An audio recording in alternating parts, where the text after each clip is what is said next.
भारतीय किसान यूनियन टिकैत के राष्ट्रीय प्रवक्ता 26 जनवरी को रामपुर पहुंचे, जहां प्रदेश महासचिव हसीब अहमद के नेतृत्व में प्रदेश कैंप कार्यालय पर बड़ी संख्या में मौजूद किसानों ने भव्य स्वागत किया। इस अवसर पर मीडिया से बात करते हुए भाजपा के राष्ट्रीय प्रवक्ता राकेश टिकैत ने कहा कि 26 जनवरी को रामपुर के बिलासपुर से निकलने वाली ट्रैक्टर रैली के लिए वो रामपुर पहुंचे हैं। वहीं मीडिया से बात करते हुए कहा कि ट्रैक्टर रैली को लेकर संयुक्त मोर्चे की मांग है और पूरे देश में ट्रैक्टर रैली निकाली जाएगी।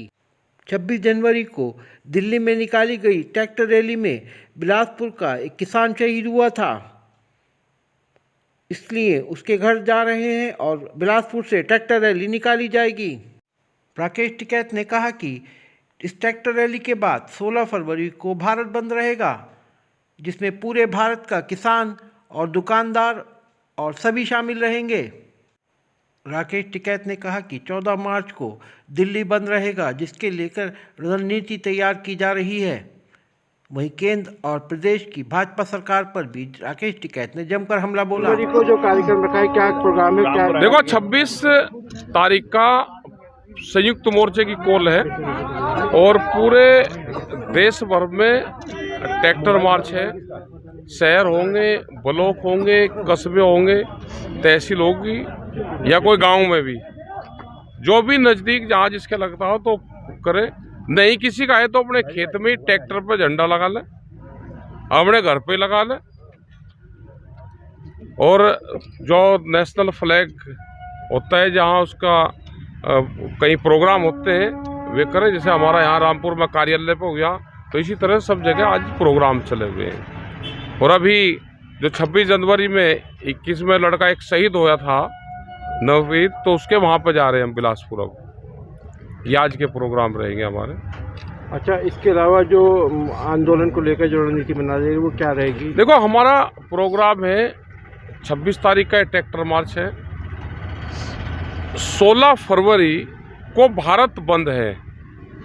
उसमें किसान मजदूर, किसान भी अपने खेत में ना जाए, उस दिन की एग्रीकल्चर हड़ताल रहेगी, उससे एक बड़ा मैसेज जाएगा।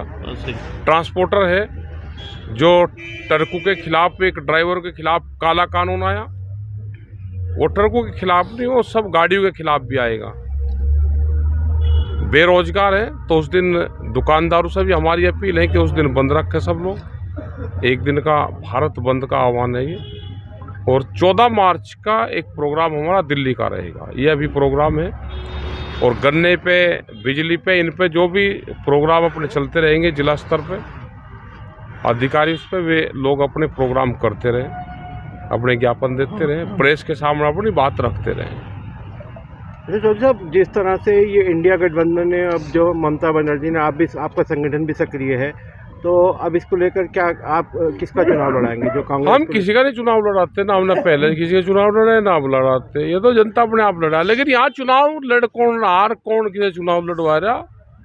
यहाँ रामपुर में है, जहाँ पे है, यहाँ चुनाव हुए, तो यही हाल पूरे देश का होगा। जो गुजरात का हाल हो रहा, जो उत्तर प्रदेश का, जो रामपुर का हुआ, अगर ये चुनाव है तो क्यों खामखा जनता को बेवकूफ़ बना रहे?